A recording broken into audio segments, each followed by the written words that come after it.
Žodžiu, kad visiems turbūt būtų gana įdomu, bet reikia palaukti mano knygą. Tokia nedidelė ištrauka. Kaip viskas gražiai, kad negalvotumėte, kad tai yra sausa kažkokia biografija, ten su faktais ir taip toliau. Šita knyga yra kaip romanas iš tikrųjų ir labai gražiai parašyta. Nuo kalniuko pailsi prie Babrungo upės, įkvepi, iškvepi ir vėl į kalniuką. Valda Blaškevičius žengė pirmuosius žingsnelius, kopė į kalnelį už savo senelių namo Lietuvoje. Namas Dariaus ir Girėno gatvėje numeris 23 Plungėje, pastatytas ant kalvos šlaito ir kai žiūri į jį, atrodo, kad namas griūva.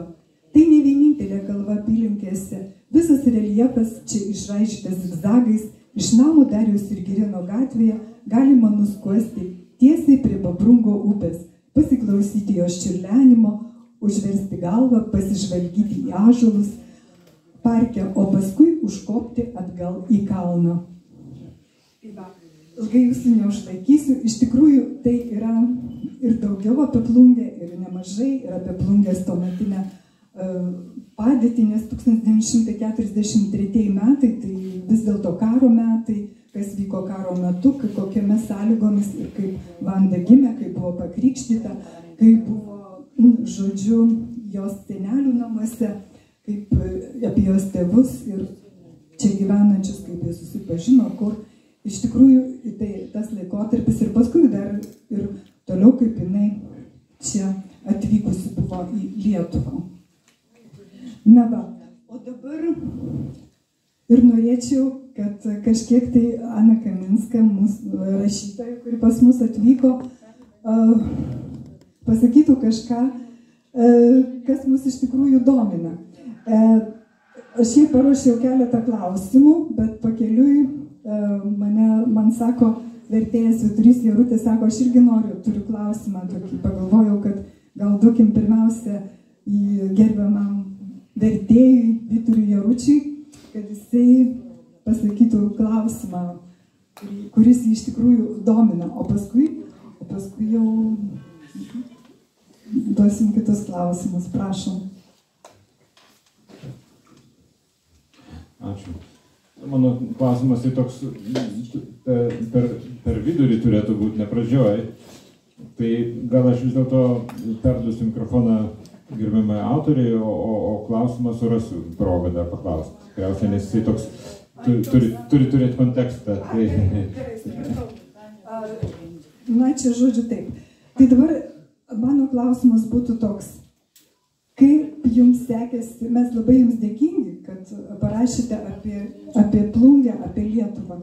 Kaip jums sekėsi tą daryti?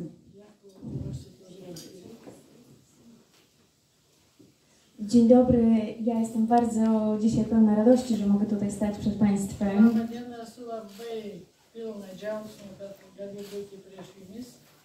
I myślę, że to, co chciałabym powiedzieć też od siebie Państwu, jeszcze zanim padną te pytania. Trupučiuką norėjau papasakoti iš savęs prieš tai, negu kils klausimai jums. Po części odpowie też na Pani pytanie. Ir dalinai atsakysiu tikriausiai jūsų klausimus. Książka Wanda, moja opowieść o zdobywczyni wielu szczytów świata, niezwykle silnej, nieugiętej, upartej kobiecie, o jej ogromnej pasji, ciekawym życiu, ale też cenie, jaką się za nią płaci, wyszła w 2017 roku w Polsce, 3 lata później, w 2020 roku w Hiszpanii, a w tym roku wychodzi na Litwie. Knyga Vanda, mano istorija apie daugelio pasaulio viršūnių užkariautojų. Oi, atsiprašau, pamiršau akimis iš susijaudinimo užsidėti. Ne ten užsidėjau. Nepaprastai stipri, negailestingai užsispyrusią moterį, apie jos didžiulę aistrą, įdomų gyvenimą, bet ir kainą, kurią už tai sumokė. Buvo išleista knyga 2017 metais Lenkijoje, 2020 metais Ispanijoje, o šiemet čia Lietuvoje. Jest to uniwersalna historia przemawiająca do każdego, kto ma w życiu pasję, ale też zwykłe życie, pełne wzlotów i upadków, na które składają się jasne i ciemne momenty, z którymi zderzamy się każdego dnia. Tai universali istorija, kalbanti apie kiekvieną turinti aistrą gyvenime, bet ir įprastą gyvenimą, kupiną pakilimų ir nuosmukių, sudarytą iš šviesių ir tamsių akimirkų, su kuriomis susidurime kiekvieną dieną.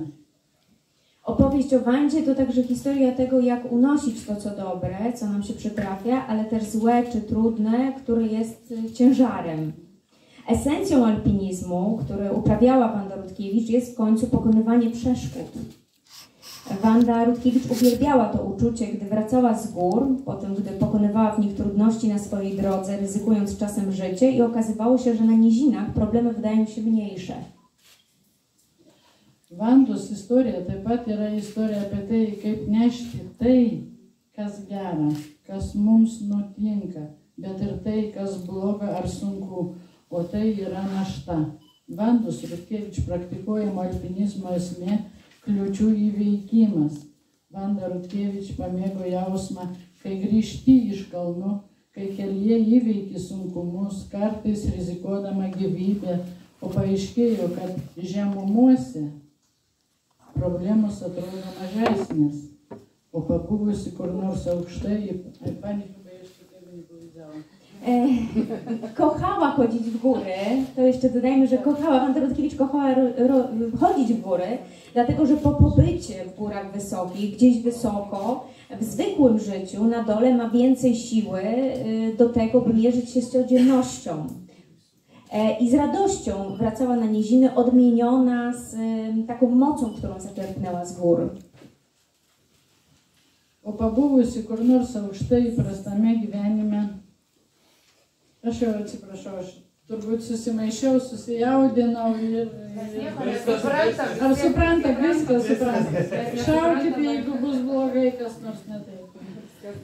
Ji turi daugiau jėgų susidoroti su kasdienybė ir laiminga grįžta į žemumas, pasikeitusi iš kalnų, pasisėmusi daug jėgų. Gdyby stanęła dziś przed Państwem, gdyby Wanda Rutkiewicz stanęła dziś przed Państwem, byłaby na pewno rozpromieniona, pełna radości, że ma życie pełne pasji i może wyjeżdżać w góry.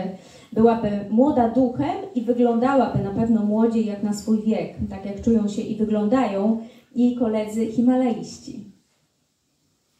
Jei šiandien, jei Vanda Rutkiewicz stovėtų čia priešais jūs, ji tikrai spindėtų, kupina džiaugsmo, kad gyvena aistringą gyvenimą ir gali keliauti į kalnus. Ji būtų jauna širdyje ir tikrai atrodytų jaunesnė pagal savo amžių, kaip jos kolegos alpinistai jaučiasi ir atrodo. Na pewno zdziwiłaby się, że jej droga w Himalaje wiodła właśnie stąd, spod kilku pagórków. Labai svarbus sakinys, užtat mes jį sutrumpinome ir padarėm vienu sakiniu. Galbūt jį nustebtų, kad jos kelias į Himalajus vedė iš čia, iš po tų kelių kalvų. To niezwykłe, że historia zatoczyła koło i dzisiaj spotykamy się w Pungyanach, w miejscu, z którego Wanda Rutkiewicz wyruszyła w świat, stając się kobietą, która weszła do legendy i wpisała na trwałe w historię światowego himalaizmu. Nepaprasta, kad istorija susisuko ratu ir šiandien susitinkame Plungėje, vietoje, iš kurios į pasaulį iškeliavo Himalajų alpinistė Vanda Rutkiewicz.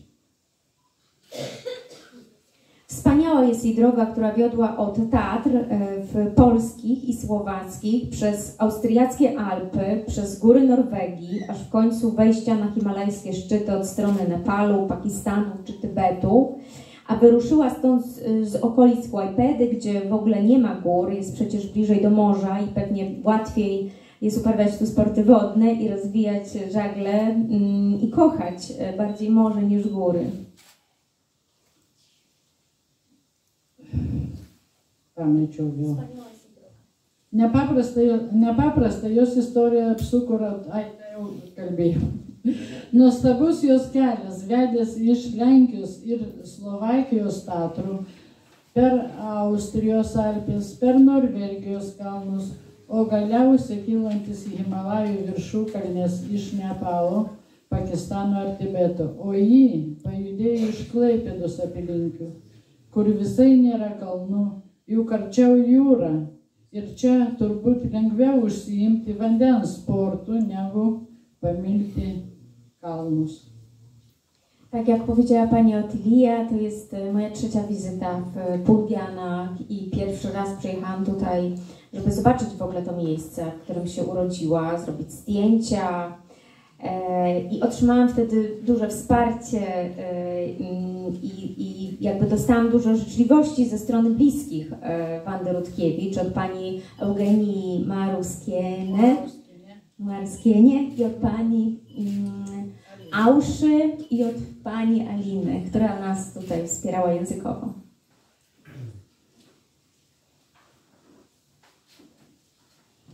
Pirmą kartą atvažiavau čia susitikti su Vandos Rutkevič šeima ir pamatyti vietą, kur jį gimė. Tai jau trečias mano apsilankymas šioje vietoje, kur gimė Vanda. Tai yra Plungėje. Lenkai vadina Plungianai. Keistai, bet aš visada verčiu ir šitą pavadinimą. Esu dėkinga giminiai artimiesiems, ypač kai susitikom su giminėm, su ponia Eugenija Juraškaitė Murauskienė ir kur ten buvo dar? Dėkuoju, Alinai, tai nedėkuoju. Ai, o Aušrai taip, nes Aušra buvo vairuotojas, mus visur vežiojo. Dziękuję za tą wiedzę, którą tutaj dostałam, bo bez tej wiedzy od Pani Eugenii nie byłoby pierwszych rozdziałów w ogóle tej książki pewnie. Dėkuoju labai už šitas žinias, kurias suteikė ponia Eugenija, nes jeigu ne šitos žinios, tai iš vis nebūtų net knygos pradžios. Čia buvo pagrindinė pradžia kaip variklis, kuris stumė į priekį rašyti tą knygą. Za drugim razem przyjechałam tutaj, jak książka już była i rozmawialiśmy w Pungianach o tym, że byłoby świetnie, gdyby ona kiedyś była też w języku litewskim, a dzisiaj stoję przed Państwem, trzymając tę starannie wydaną książkę w języku litewskim. Antrą kartą čia atvykau į Plungės bibliotekos kvietimu, kai mano knyga buvo išleista lenkų kalba ir Lenkijoje tapo bestselleriu. Ir jau tada kalbėjome apie jos išleidimą lietuvių kalbą. Kad jos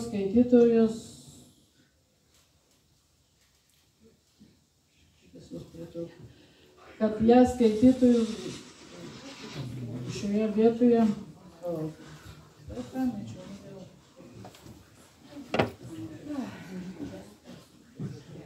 neskończyłam, ale ja już poglądam. Galima jungti tą ryškesnę šviesą ten gale. Tak. Jestem ogromnie wdzięczna wszystkim osobom, które doprowadziły do tego, że możemy dzisiaj rozmawiać o tej książce w nowym wydaniu, a przede wszystkim osobom z Biblioteki w Pungianach, które wykazały inicjatywę oraz znalazły na to środki finansowe, przekazały jej, wsparły przedsięwzięcie, jak na przykład Polski Instytut Książki, Instytut Polski w Wilnie, Stowarzyszenie Litewskich Alpinistów i szczególne podziękowania dla Pana tłumacza, też za to, że przetłumaczył i stał się współtwórcą tej książki. Dla Pana, który zaprojektował też okładkę i który wybierał zdjęcia, to też bardzo za to dziękuję. I za wszystkim, którzy dbali w najmniejszych szczegółach o to, żeby ta książka się mogła ukazać. I także bardzo dziękuję Pani Otilii, która koordynowała cały ten projekt. Esu be galo dėkinga visiems žmonėms, kurie leido mums šiandien pakalbėti apie šią knygą naujame leidime, o visų pirma Plungės bibliotekos žmonėms, kurie parodė, arba darbuotojams, kurie parodė iniciatyvą ir rado tam lėšų, dovanojo jas ir parėmė projektą, pavyzdžiui, Lenkijos knygos institutas, Lenkijos institutas Vilniuje, Lietuvos alpinistų asociacija išvertė knygą ir vertėjui, kuris išvertė knygą Ačiū ponui vertėjui Vyturiui Jaručiui. Gal paplokim dar kartą. Kuris tapo šios lietuviškos knygos leidimo bendraautoriumi tapo jau dabar. Žmonėms, kurie sukūrė viršelius, maketavo, surinko knygą, atrinko fotografijas, pasirūpino smulkiausiomis detalėmis, kad jį atsirastų tokią formą. Esu labai dėkinga poniai Otilijai Juozapaitienei, kurie atsakinga už šios knygos lietuvišką leidimą. Kłaniam się gorąco i w sposób szczególny pani Eugenii, która była też duchem tego przedsięwzięcia. Cieszę się ogromnie, że ta historia o kobiecie, która była niezwykle ambitna i kreowała swój los i stworzyła swoje życie, udowadniając, że wszystko jest w naszych rękach, trafia do kolejnych czytelników. Taip pat šiltai ypatingai lenkiuosi Vandos pusseserei, geros dvasios poniai Eugenijai Raškaitei Murauskienei. Tikrai verta paplojimų. Labai džiaugiausi, kad ši istorija apie itin ambicingą moterį, kuri kūrė savo likimą ir kūrė savo gyvenimą, tarsi didi režisierė, įrodanti, kad viskas mūsų rankose, pasiekė daugiau skaitytojų, tai reiškia lietuviškai. Mam nadzieję, że opowieść o Wandzie zainspiruje nie tylko ludzi gór, ale też wszystkich, którzy mają w życiu pasję i chcą rozwijać się, podejmują kolejne działania i dokonywać chcą też rzeczy niemożliwych, takich jak Wanda.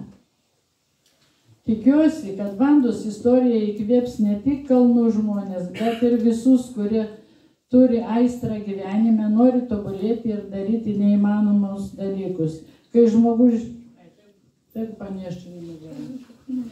Gdy człowiek jest szczęśliwy, że może realizować swoje pasje, a nie pełen frustracji, że ciągle mu czegoś brak i z niczym nie czuje się dobrze, przekłada się to na jego stosunki z otoczeniem, czyli na nas i na jakość świata, w którym żyjemy. Kai žmogus džiaugiasi, kad gali siekti savo aistrų ir nėra nusivylęs, kad jam kažko vis dar trūksta, jis nieko nesijaučia gerai, tai virsta jo santykiai su aplinka, tai yra mumis ir pasaulio, kuriame gyvename, kokybė. Jeśli czegoś pragniesz, rób wszystko, żeby to mieć. Nie ma takiego marzenia, którego nie da się zrealizować, powtarzała Wanda Rutkiewicz. Jei ko nors nori, daryk viską, kad tai turėtum. Nėra tokios svajonės, kurios nepavyktų įgyvendinti. Šitaip sakė Wanda Rutkiewicz. Niech zachęca nas to do tego, by nieustannie troszczyć się o to, żebyśmy żyli w lepszym, spokojniejszym i bardziej przyjaznym świecie. Paskutinis sunkus labai man ypatingai irgi nežinau, kaip jums visiems sakinys. Tegul tai skatina mus nuolat nerimauti, kad gyventumėm geresnėme, taikesnėme ir draugiškesnėme pasaulyje. Ačiū.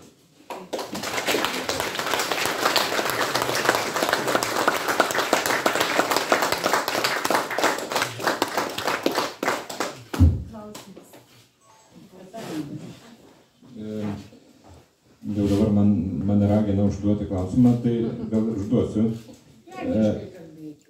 Kodėl? Tada mes nesuprasim.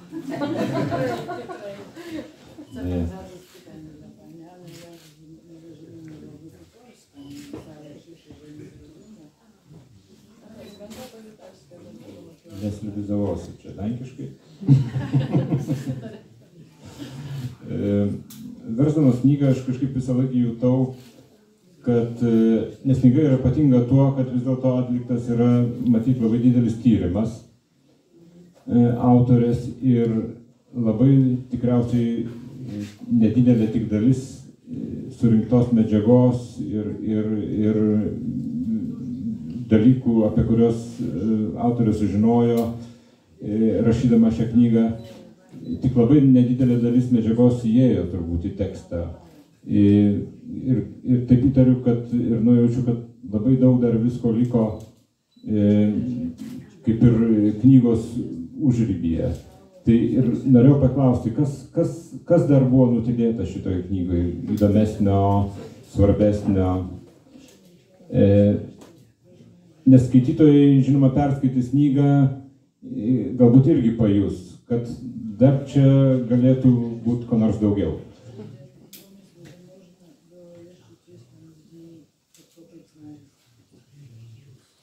Ja nie mam w ogóle takiego poczucia, że ja coś przemilczałam. W ogóle nie jest nic przemilczane. Jest jakby wszystko to, co ja zebrałam, podane w tej książce, ale myślę, że Pana wrażenia mogą być spowodowane tym, że była to postać niezwykle introwertyczna, w ogóle osoba bardzo introwertyczna. Osoba, która się mało jednak dzieliła tym, co przeżywa. I może Pana wrażenie jest dlatego takie, że ja jakby włożyłam w tę książkę całą tą pracę, którą wykonałam nad Wandą i nie cenzurowałam jej w żaden sposób. Dabar klausimas, kas vers, ar aš ar autorius vertimo. Aš? Gerai, aš pasakysiu, kaip aš irgi supratau iš ponios Anės. Ponia Anė sakė, kad turėjau visą istoriją apie Vandą Rutkevič, viską įdėjau. Ir man atrodo, kad aš nieko nenutylėjau, toj knygų viską, ką žinojau, viską pasakiau. Tai trumpai. Introvertinė asmenybė buvo labai didelė ponia Vanda Rutkevič ir kiekvienas turi teisę priimti taip, kaip jam atrodo. To wbrew pozorom nie było takie łatwe, żeby o niej napisać, dlatego że piszemy biografię ludzi, którzy na przykład napisali swoje dzienniki. I wtedy z tych dzienników czerpiemy, wiemy o ich przeżyciach, wiemy o co oni sami na temat różnych spraw sądzili. Tutaj nie było w ogóle takich materiałów. Wanda Rutkiewicz w ogóle nie pisała pamiętników, nie pisała dzienników. Wszystko to, co ja jakby zdobyłam pracując nad tą książką, to było, w ogóle się pojawiło po raz pierwszy w Polsce gdzieś tam na temat Wandy Rutkiewicz. Sunku buvo rašyti, todėl kad ponia Vanda Rutkevič nerašė dienoraščių. Daug žmonių rašo, nerašo, ten nėra įžymus, bet rašo apie savo gyvenimą, istoriją savo užrašinėje, o čia to dalyko nebuvo. Ir buvo sunku rašyti, reikėjo atgaivinti jos tą gyvenimą. Ar aš gerai verčiu, jūs padėkite? Labai gerai. Įkiškit savo 3 grašius, kaip aš sakau, aš galiu nuvažiuoti į Plungę ir įkišti savo 3 grašius, jeigu reiks. Sunku buvo ponia Anė dirbti prie šios knygos iš tikrųjų.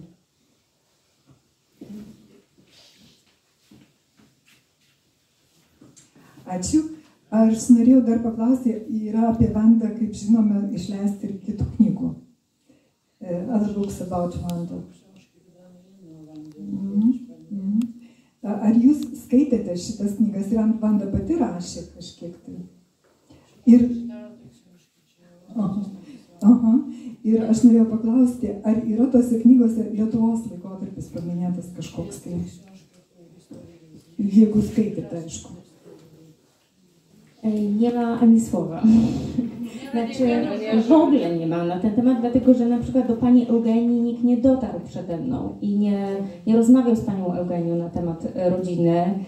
Wcześniej też nikt nie jakby dotarł do dokumentów na temat ojca Wandy, Zbigniewa Błaszkiewicza, i ja też jako pierwsza osoba te dokumenty wyciągnęłam. Inne dobra. Negirdėsim, prašom. Už durų stovinčių, toliau stovinčių.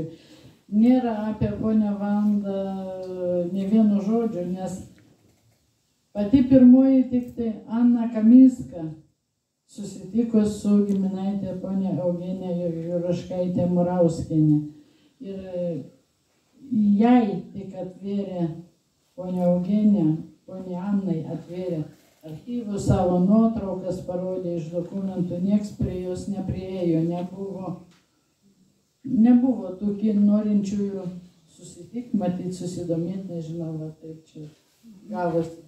Są inne książki, które Wanda Rutkiewicz pisała na przykład sama, jakby przyjaciółka pisała Wanda Rutkiewicz, natomiast ona tam głównie opisuje o swoich przeżyciach w górach, natomiast o swoim pochodzeniu to tam jest kilka zdań Wandy Rutkiewicz.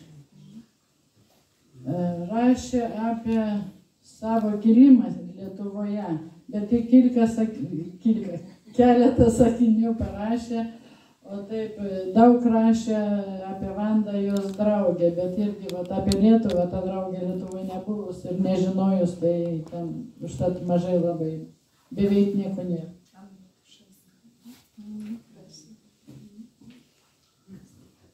Dziękuję.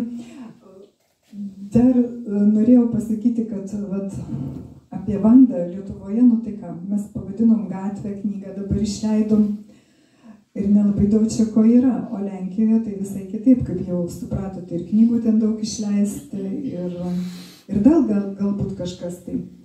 Aš norėjau paklausti, žinoma, aš kažką žinau, bet aš galvoju, kad geriau būtų, kad Ana Kaminska pasakytų, kaip Lenkijoje įamžintas yra Wandos atminimas, ką jį galėtų pasakyti.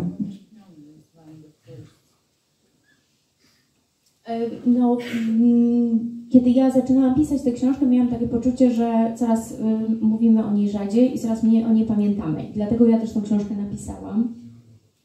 Kai pradėjau rašyti šitą knygą, pajutau, kad laikui bėgant vis mažiau apie ją kalbama ir vis mažiau apie ją prisimenama. Ir todėl mane šitas dalykas skatino rašyti tą knygę. I na pewno ta moja książka wzmogła zainteresowanie Wandą Rutkiewicz. Po tej mojej książce powstał spektakl teatralny o Wandzie Rutkiewicz, a nawet 2 spektakle. Powstał film i jakby to jest też pokłosiem tej książki. Ir po to, kai ta knyga išėjo, buvo sukurti 2 spektakliai, sukurtas filmas ir ta knyga pastumėjo būtent kitus autorius kažką veikti, daryti ir va šitokiu būdu Lenkijoje ta knyga ir atminimas apie Anos gimė. Oczywiście były wcześniej też ulice Wandy Rutkiewicz, natomiast no, na fali tego wzmożonego zainteresowania Wandą powstało i więcej ulic imienia Wandy Rutkiewicz i też ta moja książka przyczyniła się do tego, że jeden z, ubiegły rok był ogłoszony przez Sejm w Polsce rokiem Wandy Rutkiewicz. Była patronką zeszłego roku. Pernai metų buvo Seimo pripažinti Vandos Rutkiewicz metais Lenkijoje, būtent dėka knygos ponios Anos, nes kai knyga tapo bestselleriu Lenkijoje, labai padaugėjo gatvių pavadinimų ir va visą šitą dėka šitoj nuostabiai knygai.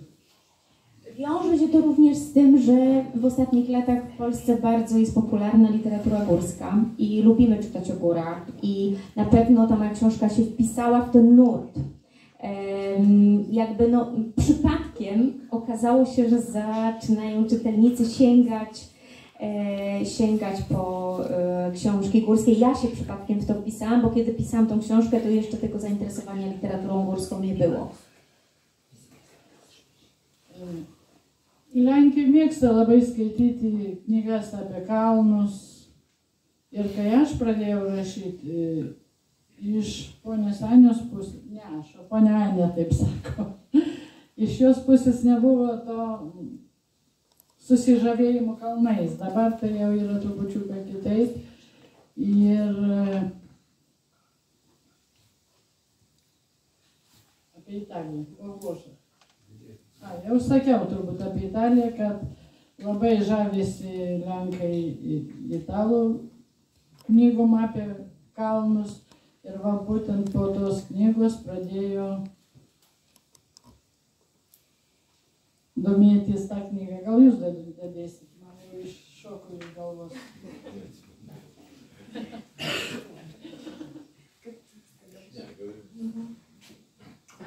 Dziękuję bardzo pani Anny. Taip, dabar aš trumpai, kaipgi man sekėsi leisti tą knygą, kągi mes čia darėme bibliotekoje. Idėja buvo puikiai ir aš iš karto sutikau. Bet nesitikėjau, kad bus taip sunku. Pirmiausia, kas buvo toks šokas mums, mes galvojom knygą leisti pardavimui, bet reikėjo sudaryti su knygos leidykla, pirminė knygos leidykla, Vaidavnictvo Literatskė, sutartį. Ten jiems sumokėti už autorinės teisės ir taip toliau ir sudaryti sutartį. Ir kai atsiuntė tą sutartį, pagal kurią mes būtumėm galėję pardavinėti knygas, supratome, kad čia kažkas ne taip, kad čia labai siaubinga. Todėl, kad jeigu dabar šitos knygos savikaina yra 23,60, tai su pelnu ji būtų daug brangesnė, ar ne? Ir vat nuo šito pelno 15% atiduoti tai Vaidavnictvo Literatskė leidyklai. 15% nuo kiekvienos knygos. Taip, kad jau tada jokių dovanų nebūtų buvę, nes viskas būtų buvę tik pardavimui. Kitas dalykas, per 3 metus mes būtumėm turėję išparduoti. Jeigu ne, tai jau čia jūsų reikalas tada mokėti. O kas pirks tokią brangią knygą, jeigu ir dabar man čia kartais pasako, o ko tokia brangi ta knyga. Na tai reikia suprasti, tik tai ir vertimas, ir spausdinimas jau vien tas sudaro perpus daugiau, bet to dar reikėjo nupirkti kai kurias autorių nuotraukas, kas pardavė, kas nepardavė. Ne visos, beje, ne visas nuotraukas, kokios yra originaliai yra, todėl kad buvo žmonių, kurie, vieni labai norėjo tik vienas žmogus norėjo labai per daug, o kiti tiesiog nesusisiekiau, nepavyko susisiekti ir kai nepavyksta susisiekti, tu negali be žmogaus leidimo dėti į kitą lietuvišką leidinį jo nuotraukų. Tai va. Na ir labai gaila, tiems, kurie nori šitą knygą nusipirkti, negalės, bet šitos knygos yra išdalintos pagal projektą visoms Lietuvos viešosioms bibliotekoms. Plungės tai ne tik viešosioms, bet ir kaimo bibliotekoms. Jeigu negausite Plungiai, tai važiuok kaimuose, gausite, tikrai turėsime knygų ir mes tai yra paskata eiti į bibliotekas ir skaityti. Iš tikrųjų, dovanosime knygas tik tai rėmėjams, kurie mus iš tikrųjų gausiai parėmė, tai jau tada jo iš tikrųjų tokie ir alpinistams, kaip aš sakiau, alpinistai taip pat parėmė. Toliau sekė vertėjo paieška. Išsirinkome patį geriausią vertėją iš lenkų kalbos, kiek jau mums buvo žinoma ir negana to, ir kodėl dar geriausia, aišku, geriausia tai dėl to, kad geriausia, bet dar ir dėl to, kad jis labai gerai pasisekė, kad jisai pats yra keliautojas, pats lipęs į kalnų su žmona ir jis geriausiai žino tuos terminus, nes iš tikrųjų terminai yra irgi labai svarbu, nes kad ir žino, ir taip sakė, kad jam teko pavargti prie kai kurių ten tų išsireiškimų. Na va. Ir dar negana to. Šitas vertėjas man labai padėjo knygos leidime. Sutikite, kiek jau čia bibliotekos išleidžia tų knygų, kiek mes čia išleidom knygų. Aš asmeniškai tai prie leidimo tai čia pirmą kartą. Tai jis man padėjo su tais leidimo reikalais, ten irgi ne šiaip jau, ypač metriką sudarinėjant ir visi kiti. Todėl aš jam esu iš tikrųjų labai labai dėkinga už visus patarimus. Na ir pakviesime gerbiamą vertėją tarti žodį. Aš nežinau, ką jis čia kalbės, gal turi kažką pats pasakyti, mano klausimai būtų tai tokie. Ar labai sunku buvo su mumis bendrauti, aišku, suprantu, kad sunku ypač su manimi, o kaip ėjosi vertimas, žodžiu, gal buvo kokių problemų, kokių nesklandumų ar neiškumų. Na ir dar toks įdomesnis klausimas, kas jums patiko šitoje knygoje, tikiuosi jūs pacituosite. Prašom. Ačiū. Kadangi aš kalbėsiu lietuviškai, o gerbiami susirinkusiai irgi visi supranta lietuvių kalbą, tai aš stengsiuosi nepiknaudžiauti ir nekalbėti daugiau negu kalbėjo Anna, o gal ir kalbėsiu daugiau, nežinau, nes nereikės versti visi. Nesu labai religingas, bet šiandien dalyvaudamas mišiose kažkodėl tai labai atkreipiau dėmesį į vieną tokius mišių žodžius, kad tikrai verta ir teisinga dėkoti tau viešpatį. Ir aš pagalvojau, šiandien labai tinka man, nes prieš keletą metų staiga sulaukiu skambučio, nei iš šio, nei iš to, iš kažkokios plungės, iš kažkokios bibliotekos ir kreipėsi į mane ir klausė, ar aš galėčiau išversti tokią knygą apie Vandą Rutkevičių, apie kalnus. Ir pagalvojau, kaip tik tai toks ženklas kažkoks, tai tuo metu aš kažkur irgi važiavau į kažkokius kalnus ir kažkur dalyvavau ir pagalvojau, čia man tai tikrai labai tinka ta knyga ir aš apsiimsiu versti. Ir taip įklimpau šitą avantiūrą ir labai prašau nepagalvoti, kad mano kaltės ta knyga buvo taip ilgai leidžiama, to, kad aš vilkinau vertimą. Bet per tą laiką, kaip su Otilija mes pradėjome bendrauti, o tikrai turiu pasakyti, kad tikrai nebuvo sunku bendrauti ir tikrai nebuvo jokių problemų ir kažkaip Otilijas, jinai tokia, matyti, unikali asmenybė, jinai taip sugeba tave padaryti jos reikalos ir galiu, kad negali nepagalvoti, kad ir to reikia, ir ano reikia, gal reikia patarti, gal reikia padėti, gal reikia kažkokią iniciatyvą visą laiką parodyti. Ir taip ir buvo, visus tos keletą metų buvo ne tik vertimas, bet buvo ir toks platesnis, gal net asmeninis bendradarbiavimas su Otilija ir man jisai labai patiko ir man pačiam, mane patį labai praturtino. Nebeatsimenu aš Otilijos dabar visų tų 3 klausimų, bet tai, ką aš pasakysiu, galbūt ir aprieps atsakymus į tos klausimus.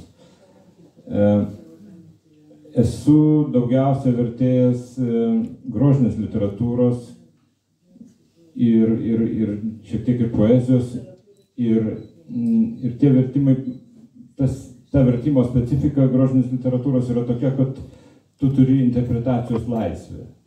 Tu gali versdamas autoriaus sakinį padaryti ir vienokį, ir kitokį, pasitelkti savo fantaziją, kaip tu supranti, ką tu nori akcentuoti. Ir šitoje knygoje aš susidūriau su tokiu iššūkiu, kad aš supratau, kad čia nieko negalime interpretuoti. Kad čia viskas yra arba faktai, arba didžiąją dalį, aš nežinau kiek procentų neskaičiavau, bet turbūt kokie 80% teksto sudaro arba spaudos tekstai, arba žmonių prisiminimai. Ar aš neteisus? Taip, nes tai yra, reiškia, dokumentinė medžiaga. Taip. Ir supratau, kad viską reikia versti tiksliai.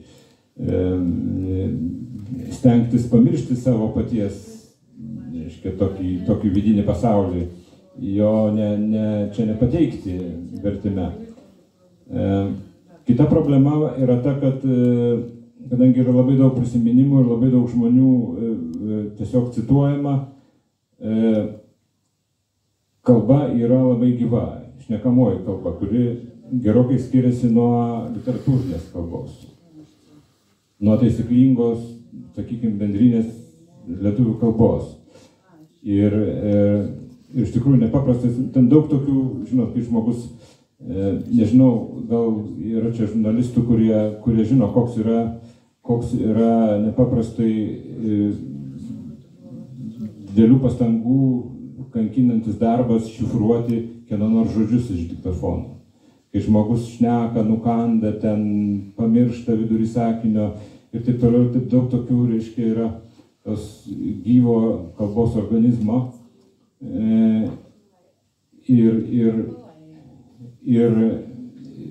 knygoje to šifruoto teksto įvairių žmonių pasisakymų yra labai daug. Didžioji dalis turbūt, didžiąją dalį knygos tai sudaro. Ir visą tai reikėjo šitaip irgi, kad atsispindėtų ta tokia gyva kalba. Nu, tai čia man irgi buvo toks iššūkis. Nežinau, ar aš dabar galiu, ar vėliau čia paskaityti citatą. Otilija manęs paklausė, ką aš norėčiau paskaityti, kas man labiausiai patiko knygoje. Čia turbūt trečias klausimas ir yra. Ir aš pagalvojau, kad šiandien tokia diena ir knygoje yra labai ir tokių niūrių ir tamsių momentų. Bet aš pagalvojau, kad šiandien kaip tik reikia paskaityti kažką tokio linksmo, optimistiško ir šiek tiek, kad atspindėtų Vandos Rutkevič tokį gyvenimo kelią, tarkim, jaunystėje,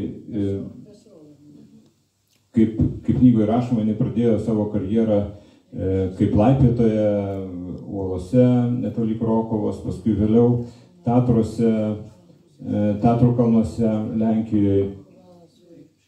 Galų gale kitas žingsnis buvo Alpės.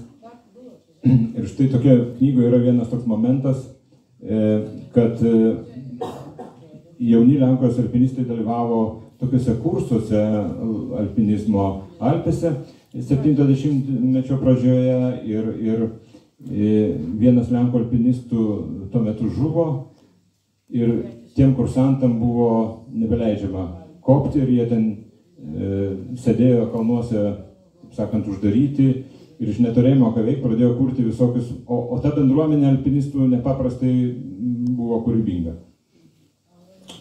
Ir jie pradėjo kurti tokius, kaip sakyčiau, kalambūrus, tokius eilėraštukus, kadangi mirtis šmėkščiojo kažkur tai ore.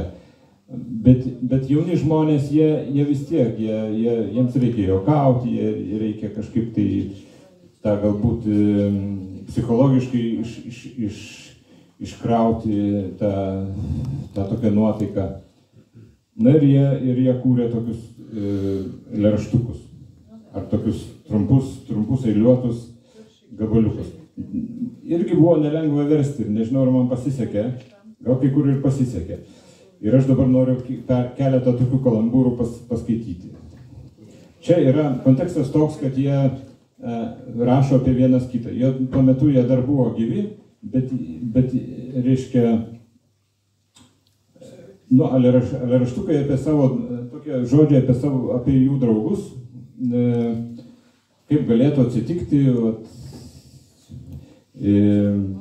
kaip jie galėtų žūti, pavyzdžiui, nes, žinoma, alpinizmas yra toks rizikingas sportas. Akistata su mirtimi yra, galim sakyti, beveik kasdienybė alpinizme. Ir čia dabar po daugelio metų, beveik po 50 metų, Vandos pažįstami irgi alpinistai atrado tos raštelius, kur jie ten rašinėjo. Ir nuostabu, kad autorė irgi su tai žmonėms susisiekė ir su jais kalbėjosi ir jie tos gabaliukus jai persakė. Tai aš keletą jų paskaitysiu. Čia yra tokios lenkiškos kaip ir pravardės, tai tokios gal neįprastos lietuviškai ausiai, bet jūs tikriausiai suprasite. Čia guli Samekas, vadintas Gražuoliu, nerado sienoje kablių. Tai apie mūsų draugą alpinistą Sameką Skerskį. Jis vėliau žuvo Mont Blane, pasako Andžejus Pekarčikas.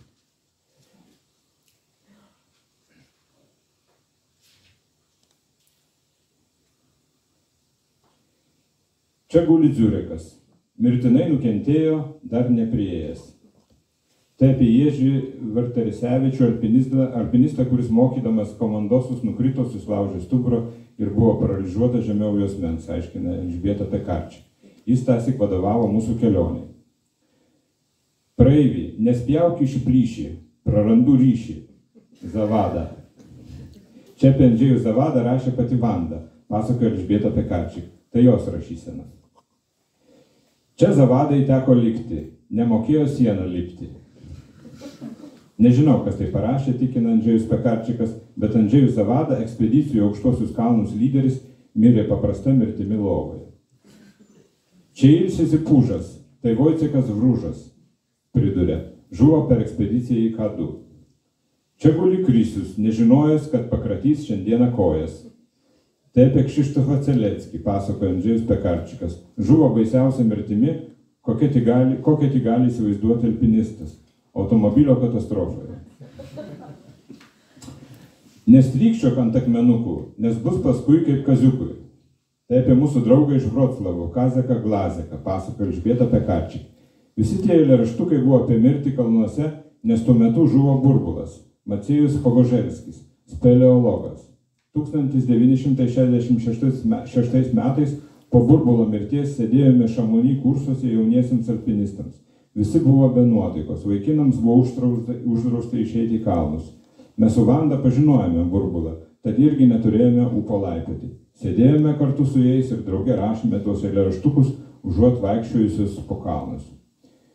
Jungeris Jasikas danguje seka pasakas. Irgi jau miręs. O čia kas parašyta, Elžbieta Pekarčik prikiša nosį prie lapo. Dziurekas lipo į viršų, bet prisirišti pamiršo. Ir atsiduski už Petriuką, blogai įkalė kabliuką.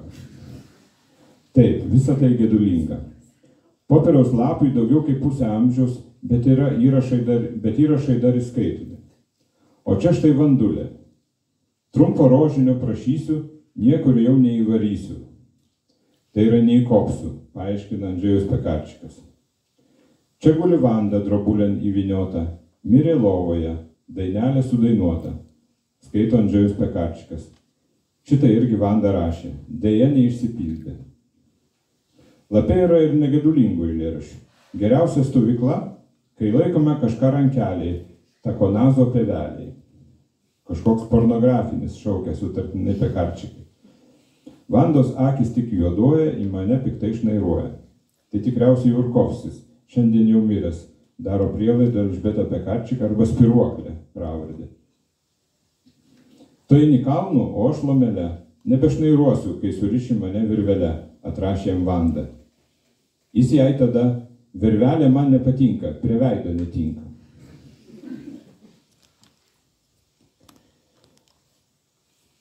Išvykos į Šamonį metu 1966 metais Vanda su Elžbieta Miščak, šiandien Pekarčik, dvi Lenkės įkopė į aukščiausią Alpių viršūnę, Mont Blancą. Vieną dieną Vanda praėjus kuriam laikui po Burbulo mirties sukomandavo.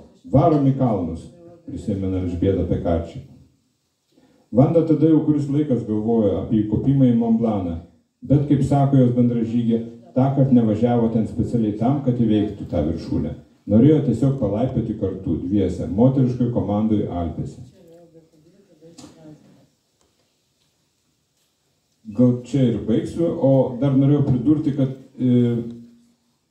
Vanda dar labai žymi Lenkijoje ne tik kaip alpinistė apskritai, bet ir tuo, kad jinai buvo moterų alpinizmo pradininkė Lenkijoje. Tai yra, tais laikais iki tol moteris tarsi buvo vyrų alpinistų šešėlyje ir Vanda turėjo tokią ambiciją, kad vis dėlto būtų kitaip. Ir yra nesuorganizavus Himalajus grinai vien moterų ekspedicija, kur ne vienas vyras nebuvo priimtas.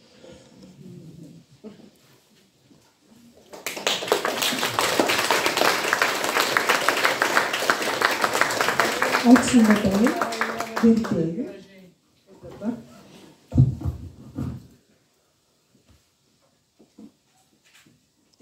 Dabar truputį parodysiu knygą.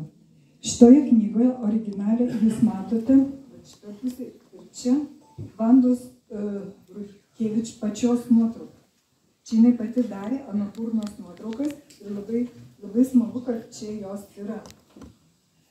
Čia pačios Vandos, visur kitur ne Vandos. Čia yra Vandos. Bet, kai man reikėjo surinkti visas nuotraukas, tai va šitos jie Lenkai nerado. Nu gal pametė. Nežinau, kaip ten buvo, bet niekaip. tada aš paprašiau, kad, sakau, dabar bus tuščia čia, kažkaip nei šis, nei tas. Tai tada mes suradom tokį fotografą, keliautoją, alpinistą, Vytautą Bukauską ir paprašėme jo fotografijų. Ir čia yra viršelėje, yra Anapurna, Vytauto Bukausko nuotrauka Anapurna ir dizainerė Simona Stonkuvienė, atsiprašau, žodžiu, jinai įkomponavo čia taip Anapurna, į Anapurną Vandą. O pirmame viršelio vidinėme puslapyje yra Everestas. Kaip žinote, Vanda pirmoji europietė įlipusi į Everestą. Paskutinėje viršelio pusėje yra Kačenžunga. Irgi, tai Kačenžunga buvo ta vieta, kur Vanda pasiliko amžiams. Tai labai manau, kad simboliška. Ir aš iš tikrųjų labai dėkoju Vytautui Bukauskui ir kviečiu jį pasakyti mums kažką tai. Ačiū.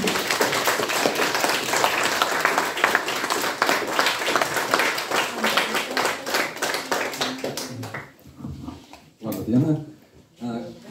Gyvenimas, aišku, pilnas atsitiktinumų ir pirmas iš jų buvo minėti 1988, kaip Vilius Šaduikis pakvietė Vandą Rutkevič į Vilnių paskaityti paskaitą apie Himalajus. Tai buvo prieš 35 metus, aš kažin ko neatsimenu, bet tai buvo vienas iš impulsų, dėl ko aš susidomėjau Himalajais. Ir kai tik tai 91 metais atsidarė sienos, tokia buvo mano Himalajų epopėja.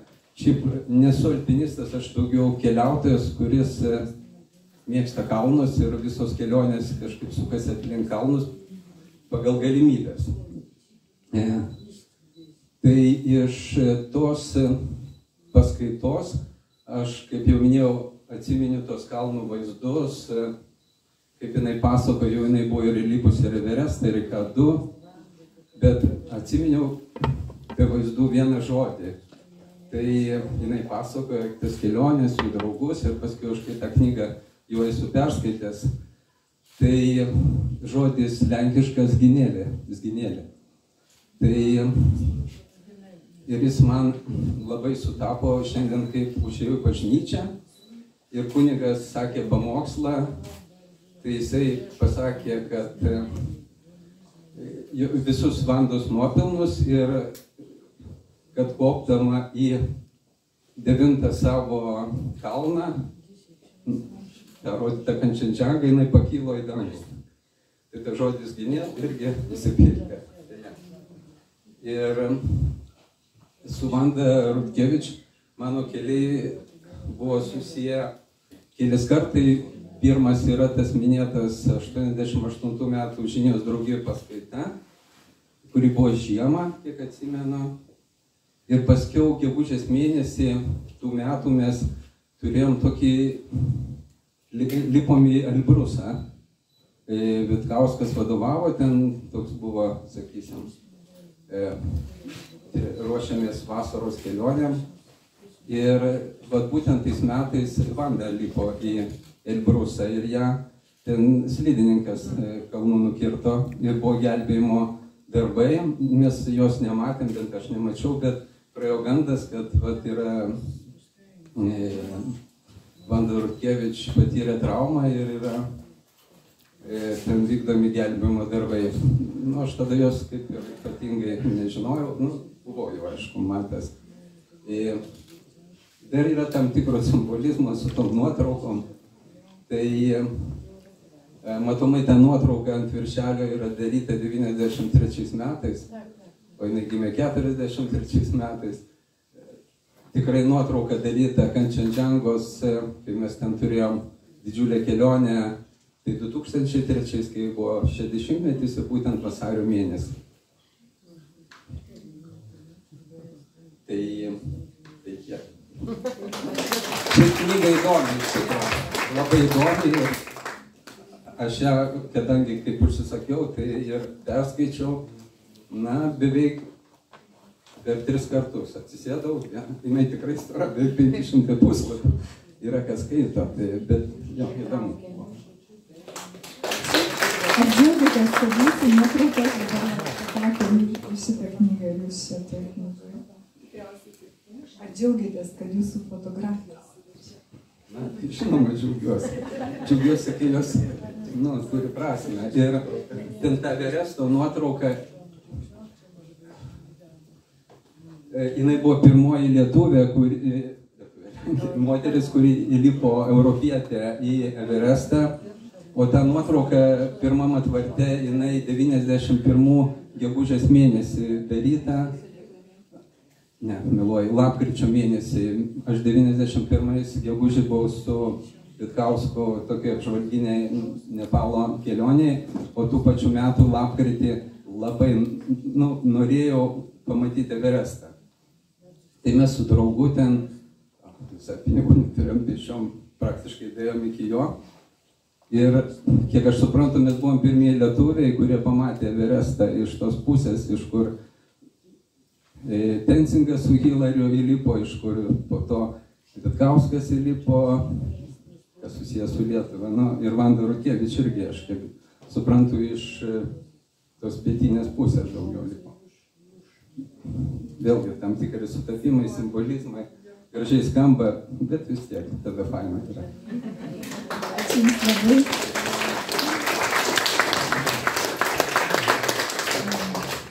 Čia turbūt visi matote parodą. Nelabai didelė, bet čia pasitikit ir vietos nelabai daug.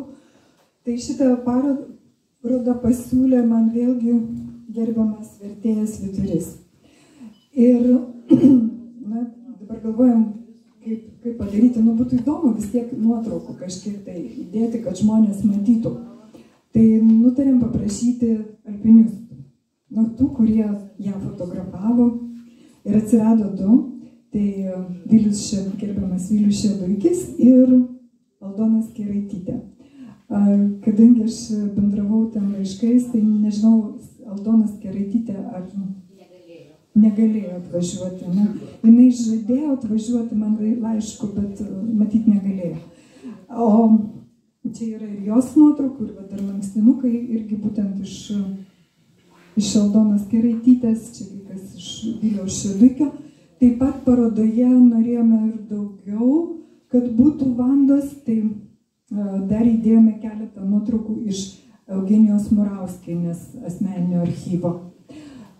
Ir dabar kviečiu Vilių Šeduikį, tarsi žodį, jis pažinojo Vandą, jis mums kažką pasakys.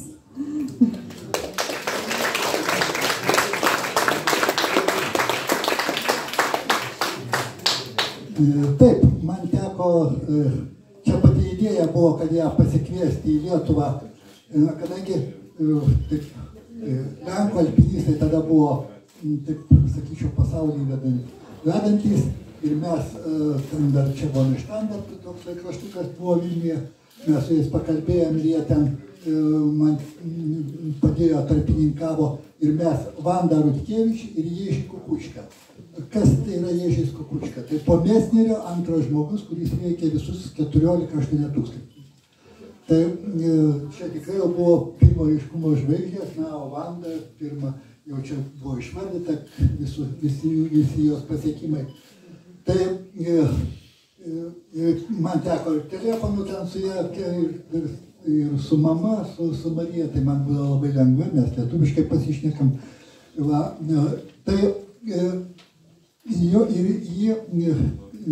buvo Žinijos draugijoje susitikimai ir man pavyko, kad su Vanda susitiktų Lietuvos sporto, taip sakant, vadai. Buvo sporto komitetas, buvo Motekaitis, generalinis direktorius, ir mes buvom audiencijoje ir Vanda ten taip atkakliai Motekaičiai aiškino, kad jau lietuviai pribrendo kopti į Everestą.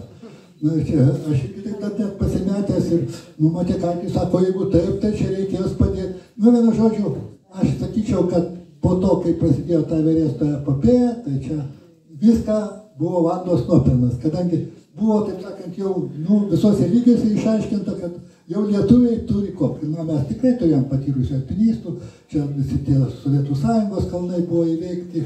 Ir tai vat, ta prasidėjo epopėja ir paskui mes 90... Tai jau dar noriu pasakyti, kad gerbiama Eugenija norėjo įteikti Vandai prezentą ir atvežė magnolijos tokį savo ridikulį. Tokio dydžio, kaip degtukų dėžutė augaliuką. Kažkaip tai Vanda nesusižavėjo, tai tas augaliukas atiteko man.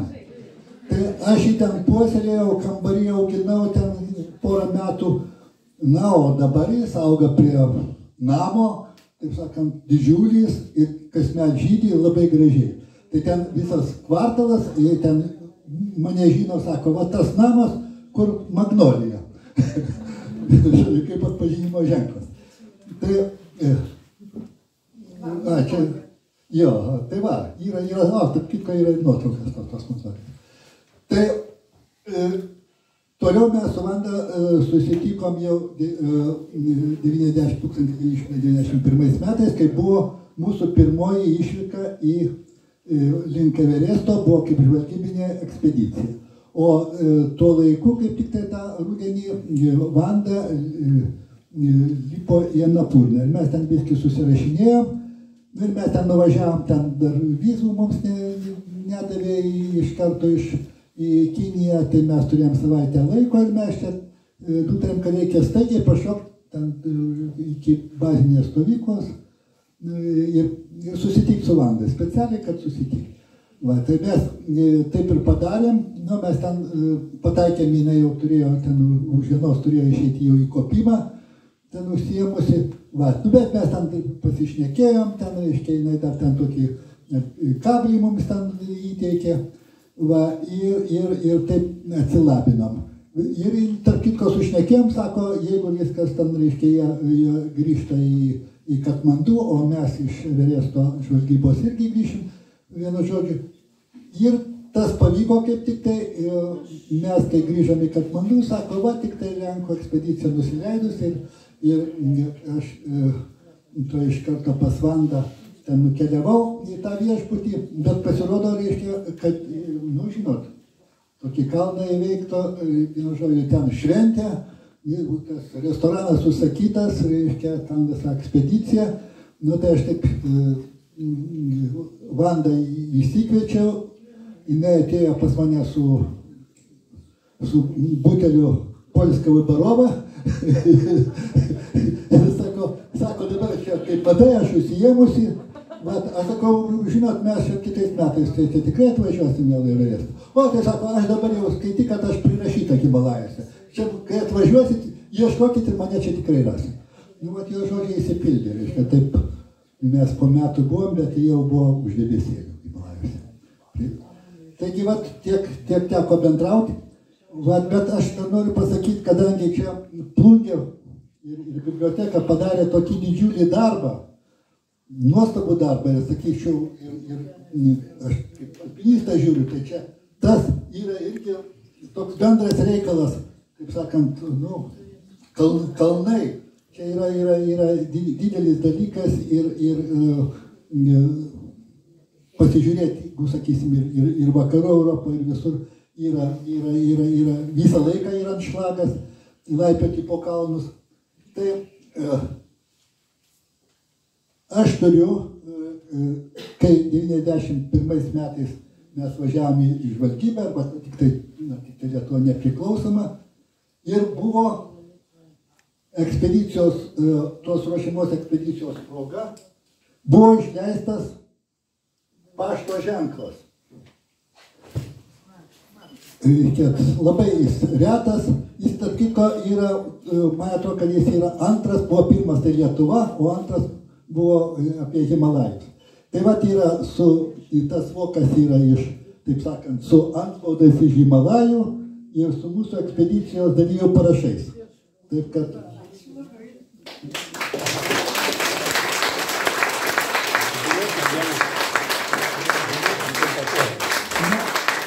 Ir antras dalykas, tai aš šiek tiek susijęs su energetika, žinot, čia tas energetikos muziejus ir visa kita, ir tokį mes ten yra energetikų seniorų klubas, ir mūsų pagrindinis toksai, kaip sakant, tikslas yra, reiškia, ta energetikos istorija.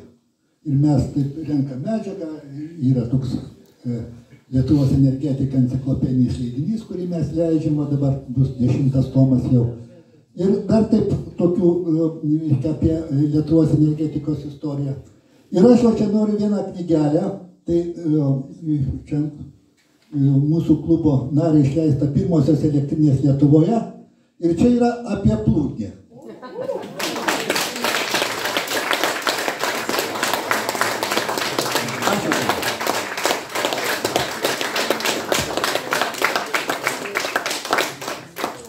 Ačiū. Gal yra dar alpinistų, kurie pažinojo Vandą? Ar yra tokių? Ar tik kiti tik tai taip? Taip, dabar aš norėčiau pakviesti. Jūs čia nuotraukoje pasižiūrėkite, pirmose dviejose nuotraukose yra tokia Darata Stonkutė. Jo, dabar Puidokienė. Ten yra, antroji nuotraukoje nuo pradžios, tai būtų trečia iš kairės, o iš tos pusės, jo. O trečioji nuotraukoje būtų pirma iš kairės, jo, iš tos pusės, nuo durų pusės. Tai va, tai čia jinai jaunystėje, Vilnius, iš Vilniaus, taip, jaunystėje Vanda turėjo draugę Vilniuje. Bet galbūt daugiau pasakys pati Darata, prašom.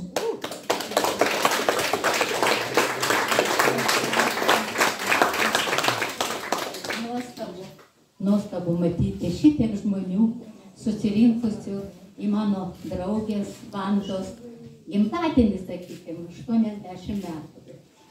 Mes kažkaip tai tas susipažinimas su Vanda buvo toks liktai iš fantastikos. Vanda su Vroclavo universiteto tinklinio komanda atvažiavo į Vilnių žaisti su mūsų Vilniaus universiteto tinklininkėm. O mes rankininkės buvom, visą komandą, atėjom pasirgti už savas. Ir kaip visada, kai atvažiuodavo sportininkai iš Lenkijos, atveždavo šmutkų. O mums labai reikėjo. Ir sutarėm, kad po varžybų mes ateinam pas jos į viešbutį ir renkamės, kas ką atvežė.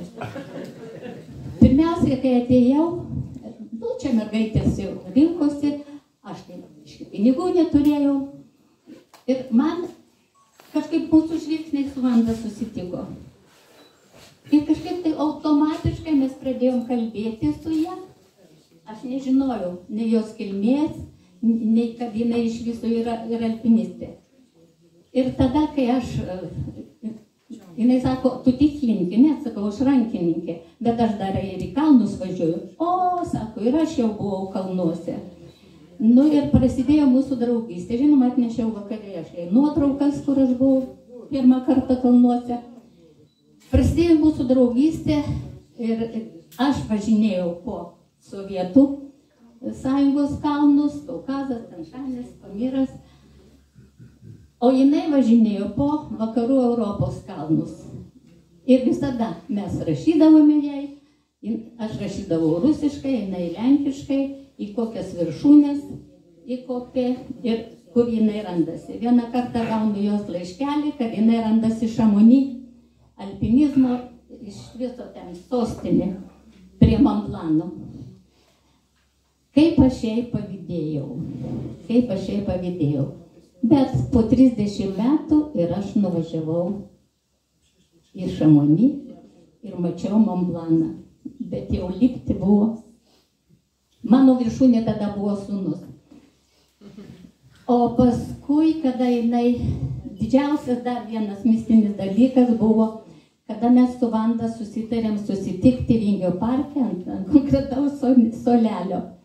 Ateinu į susitikimą, sėdė mano klasiokė Eugenija iš Šilutės, jos mama ir Vanda. Aš sakau, o jūs čia dabar? Augė sako, tai ko tu čia dabar, prie ko čia prie mūsų esi? Nu ir tada jau išsiaiškinom, nusipaveikslavom ir, toliau buvo tikrai gera draugystė su Vanda, kol jau, žinot, laikas ir tiesa dar 88 metais susitikom, kada buvo jinai su Kukučka, Šaduikio, suorganizuotų pakvietimo. Ir galų gale sunkiai žinia, kad Vanda žuvo šitiek pasiekusi. Ir labai ačiū Anai, autoriai, kad jinai parašė tiek gražių dalykų apie ją, faktus ir jos gyvenimo akimirką. Ačiū.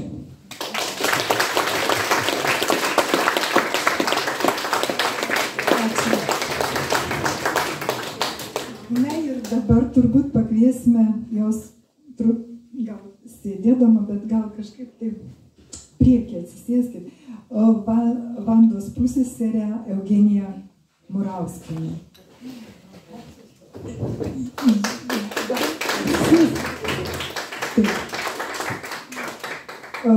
Mes buvome prie sodybos, kurioje tiek Eugenijos, tiek Vandos seneliai gyveno.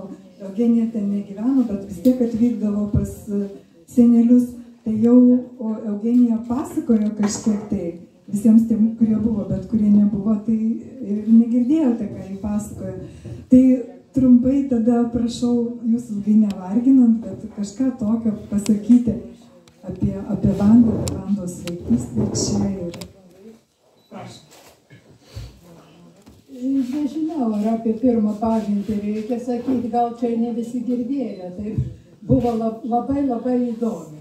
Man buvo, kai Vanda gimė, man buvo truputį daugiau kaip 3 metukai, ir gimė vasario mėnesį, gal iki kovo, ar balandį, nuvažiavom, o man lapkritį buvo tik tai 3 suėję. Nuėjom, žinot, tokiai dideliai auklei, kaip gražu tas lėliukas.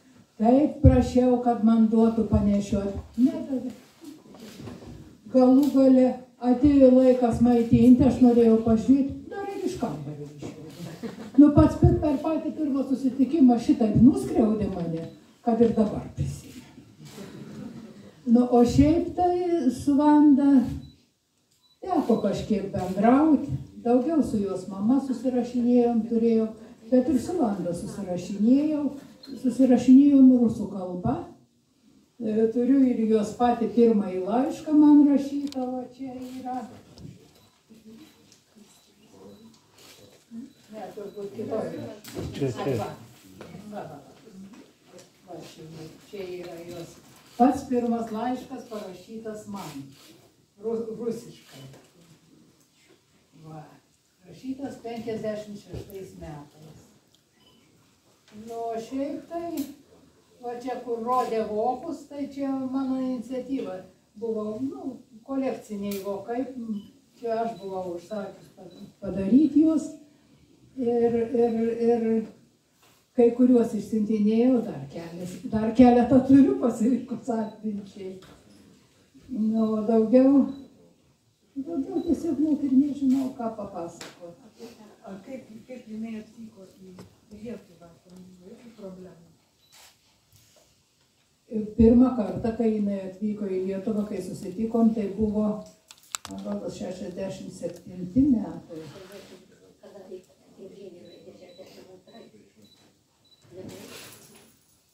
O gal, nebeprisimenu metų, tik žinau, kad tais laikais į Šilutę užsieniečių neleisdavo, tai mes su mano tėvai ir aš važiavom į Vilnių su jie susitikti. Ir po to, vėliau po kažkiek tai metų buvo atvažiavus 72 jos mama, tai irgi reikėjo važiuoti į Vilnių, bet jin labai norėjo į Plungę patekti, tada irgi nebuvo leidžiama, bet aš turėjau Vilniuje saugumietį vieną pažįstamą jaunystės, vaikystės draugą, per jį, o jisai pažinojo Šilutės saugumo viršininką. Tai per jį, reiškia, sako, tu nueik su juo pasikalbėti, aš nuėjau, Sakau, ar galima būtų tetą į gimtąjį Plungės miestą nuvežti. Nu, sako, aš tokio leidimo duoti negaliu, aš galiu tik nematyti, kad jūs važiuojate. Tai va, tada teta labai džiaugiasi, kad nuvežiau ją į Plungę, aišku, ant kapo buvo savo tėvų, o kada dabar yra senelio palaikai pervežti į Šilutę, nes ten, kai matėt kapinės prie koplyčios, kur stovi Mykolas, tai jis stovi buvusioje senelio kapo vietoje.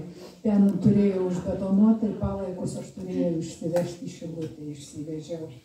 Ir tai buvo per Brežnevo laidotuvių dieną. Buvo sutarta, bet tą dieną man neleido, pasakė, į kapinės tą dieną neįleisim Plungę, tai turėjau perkelti kitą dieną, bet vis tiek parsivežiau tos palaikus.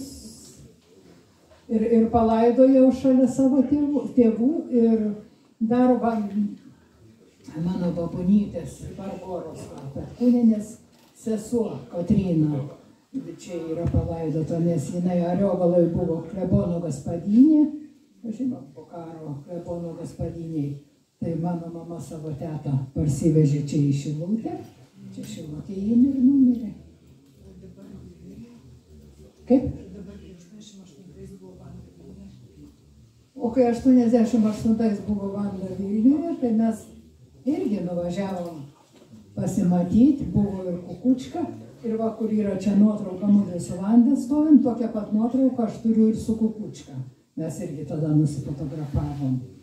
Kukučkai labai malonus žmogus buvo, tikrai man labai patiko, o su Vanda tai važiavom iki Šilutės, kada nematęs. Irgi. Aš jau nebeprisimenu. Jau nereikėjo. Žinau, kad vieną parsivežiau ją į Šilutę. Andrupovo metu, čia buvo Žuragas. Ai, ne, čia Garbačiovo laiko jau.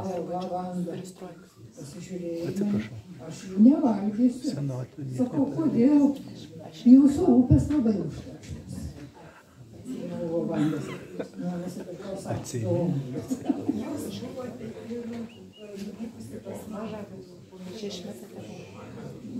Buvau.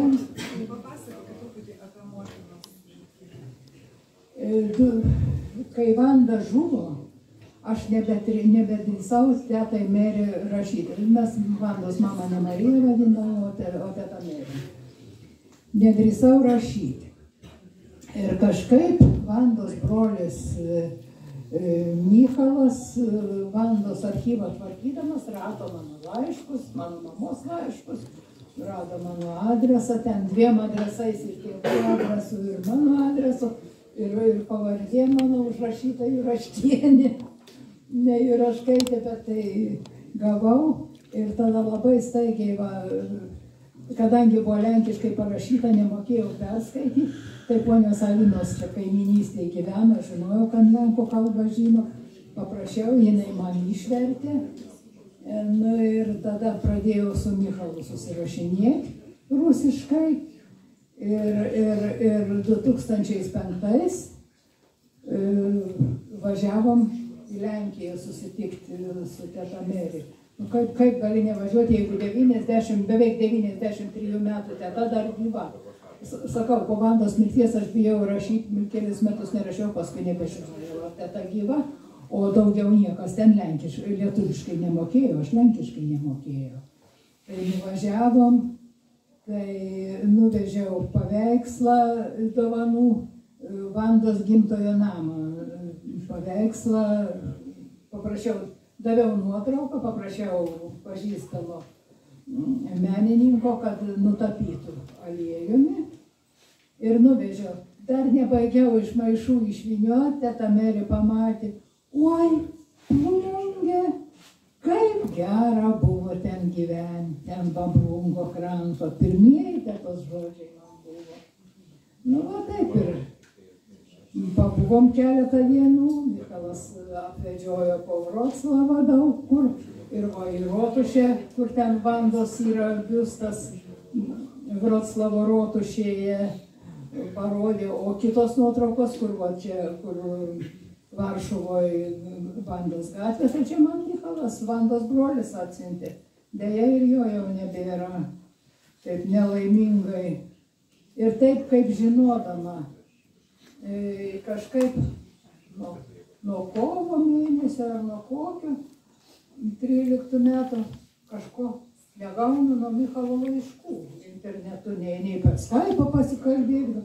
Gegužės 11 rašau jam laišką. Michal, что случилось, не вижу тебя на Skype'е. Atrašo jo sūnus Piotras. Sako, tėtis mirė po galvos operacijos, šiandien palaidojo. O tai daugiau ir nebenuvažiavau, jau nebeteko. Tai dabar likus tai Vandos Ninos sesuo. Kas dabar yra likę iš to šeimos? Tik tai jos sesuo Nina, Janina pilnas vardas ir mes Janiną vadinam, bet jinai gyvena labai toli Vokietijos, Šveicarijos ir tą Bruchšal mieste, labai toli, kažkaip Janina Fiesijos yra pavardė, ji labai panaši yra į tetą Merį. Tarp kitko, kai Aušra pirmą kartą nuvažiavo į Plungę, kai jį pagimdė, ir aš pažįstamos giminaitės paprašiau, kad, sakau, jai buvo nelabai gerai, sakau, gal turi kokią pažįstamą akušerę, kad ateitų, pažiūrėti, kas čia yra. Akušerė atėjo žvilgti Aušrą, oi, gyva Petkūnienė. Pirmi žodžiai buvo. Tai va, nuo giminystės nieko nepaliks. Nepaleidžia išvaizdos.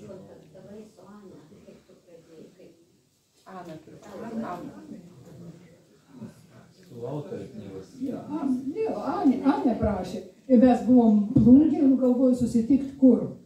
Reikia prie bažnyčios geriausia vieta, geriausiai surasti prie bažnyčios. O paskui jau važiavom į vietą, jinai ten fotografavo, užrašinėjo mano pasakojimus, o po metų per knygos pristatymą. Tai vėl susitikom, taip kad šiandien mes su Anė susitikom 3 kartą.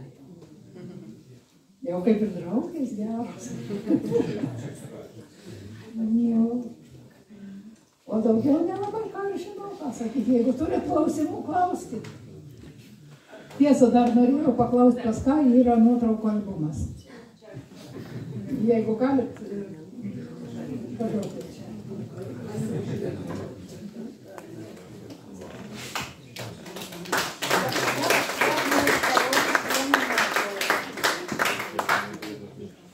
Kurios čia nėra. Ne viena, o 2. Va, yra 2 nuotraukos. Vienoje nuotraukoje nespalvotoje yra Vanda, spalvotoje nėra. Kai atsivežiau į Šilutę, mes nuėjome į fotoateljė nusifotografuoti. O Vanda, kaip matėt, visur, kur eina, pas ją rankose fotoaparatas. Tai jinai kai fotografas nuėjo pasiimti jau tą negatyvą, kad įstatyti, kad fotografuoti, Vanda pašoko, konkurencija, pliaukšt ir mus nufotografavo. Ir čia buvo spalvotai nuotraukai, Vandos nėra.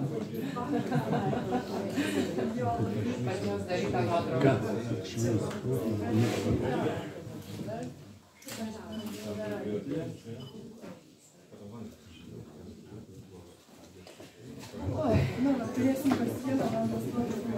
Ar norėjai ką paklausti, prašau? Dar norėjau vieną dalyką. Čia yra laikraštis, tuoj pasakysiu koks.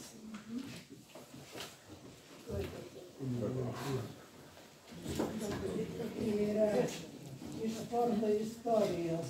Laikraštis, kur Vanda Rutkevič parašė. Gimiau Plungėje, bet niekada ten nebuvau. Kad aš ją ten, kaip matot, nuotraukos yra nuvežiau. Ir jinai yra čia parašiusi savo mirties tokį kaip aprašymą. Vanda Rutkevič atsitiktinai yra palikusi savo himalajiškos mirties aprašymą. Jaučiu, kad silpsnu ir galbūt netoli pabaiga. Būdama dideliuose pavojuose, ėmiau nejausti baimės. priešingai, mane apėmė beribis laisvės jausmas. Čia yra Vandos žodžiai pasakyti. Kaip? Kada jinai parašė? 90. Bijau, teisybės nežinau, o laikraštis yra 95 balandžio mėnesio. Atkartoti. Taip, čia yra. Jeigu tylėt išleis. Tai va tiek šiaip, kai galėjau, surinkau, va čia yra nuotrauka abiejų vizito, va, kur kai jie buvo tada ir bendrauti teko, sakau, nepaprastai malonus bendravimas buvo. Juk jeigu lėt parunkas. Gal mes turim? Atum laikraštį. Ne, gal aš išveikiu. Sakau, kad vis laikraštį nevinėjom. Žinai, kad Vanda rašydavo, ar ten giminaitės rašydavo rusų kalba. Čia toj paaiškinsiu. Vandos mama buvo lietuvė, tėvas Lietuvos lenkas, jie tarp savęs kalbėdavo, reiškia, vaikų specialiai nemokė lietuvių kalbos. Nu, žinot, tėvam kartais reikia pasikalbėti, kad vaikai nesuprastų. Tai, kad nereikėtų vaikščioti į kitą kambarį nuo vaikų ar vaikus išsiuntinėti, jie tarp savęs kalbėdavo lietuviškai, bet vaikų lietuvių kalbos nemokė. Šitą yra man Vanda pati papasakojusi. Aš noriu dar pasakyti, tai jinai išvažiavo tik 3 metukų, dar buvo iš tikrųjų vaikas. Reikia pagalvoti, jeigu būtų jinai ilgiau čia gyvenus, tikrai būtų išmokusi lietuvių kalbą. O kai išvažiavo į Lenkiją, jau viskas, lietuvių kalbos kaip ir nebereikėjo. Tai va, tai jūs dar norėjot ką nors pasakyti, ar ne?